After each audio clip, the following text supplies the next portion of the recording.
हज़रत अली अलैहिस्सलाम ने फरमाया, खामोशी इख्तियार कर लो मगर किसी से शिकवा मत करो। जब इज़्ज़त ना मिले तो किनारा कर लो। आग लगाने वालों को क्या खबर, रुख हवाओं ने बदला तो खाक वो भी होंगे। लोग हमें लोगों के खिलाफ करके खुद उनसे दोस्तियां लगा लेते हैं।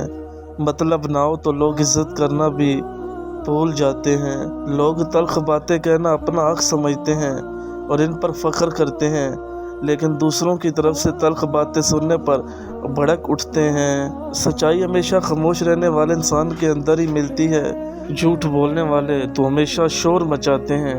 कुछ बातों का जवाब कुदरत खुद देती है। मुखलिस लोगों की कदर करें, वो बड़े नायाब होते हैं। सब्र वो है जब तुम्हारा दिल अंदर से जल रहा हो और तुम खामोश हो।